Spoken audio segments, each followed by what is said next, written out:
नमस्कार, तुम्हा सर्वांचे पुन्हा एकदा स्वागत आहे। आज आमच्या इथे बनलेले आहे चिकन 65 आणि ते त्यांना खूप छान बनवता येते।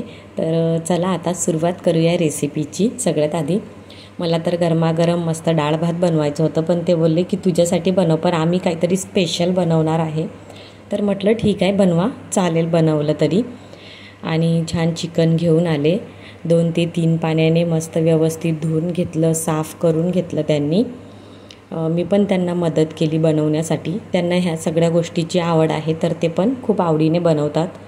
धुतल्यानंतर स्वच्छ एक लिंबू त्यांनी त्यावर पिळलं चिकनवर आणि आता थोडं नमक त्यावर त्यांनी घातलं। लसूण अद्रक पेस्ट करून घेतली मी, तर ते पेस्ट आता त्यावर घातली।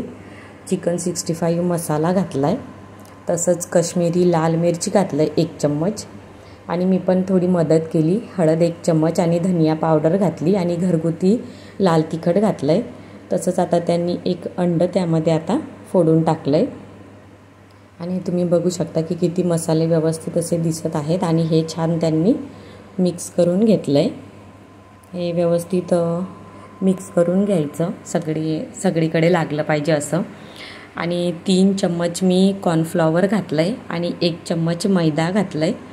प्रमाणात घालायचं, म्हणजे व्यवस्थित बनतात पण आणि चवीला पण छान बनतात आणि परफेक्टली हॉटेलमध्ये बाहेर तुम्हाला जिथे कुठे तुम्ही खात असाल तिथे खूप छान तसेच एकदम परफेक्टली बनतात।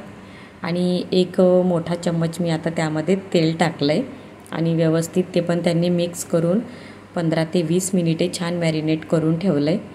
आणि मी आधीच तेल गरम करायला ठेवलं होतं मीडियम आचेवर आणि एक पीस आता ते टाकतायत आणि एकदम कमी आचेवर छान हे फ्राय करून घ्यायचे। जास्त आचेवर शेकून घेतले तर ते तळून घेतले तर मग ते कच्चे राहण्याची पण भीती असते, म्हणून एकदम कमी आचेवर छान आरामात दोन्ही साईडले अलटून पलटून मस्त व्यवस्थित फ्राय करून घ्यायचे। आणि तुम्हाला तर कलर दिसतच असेल, तसंच मी यामध्ये फ्रूट कलर नाही घातला आहे। तुम्हाला जर आवडत असेल तर तुम्ही घातला तरी चालेल। काश्मीरी लाल मिरची वगैरे घातली की त्याने पण कलर खूप छान येतो आणि चवीला पण छान बनतात। तुम्हाला पण आता दिसतच असतील की किती परफेक्टली आणि किती छान असे बनलेत।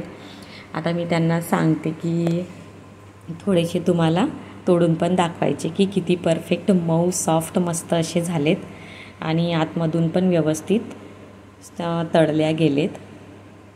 सध्या थोडंसं गरम आहे ते। अशा तुम्ही पण छान छान नवीन रेसिपी बघत राहा, बनवत राहा। आणि सध्या गरम आहे म्हणून पण बघा किती छान असं चिकन पण शिजलं आहे। पुन्हा भेटूया एका नवीन रेसिपी बरोबर। बाय।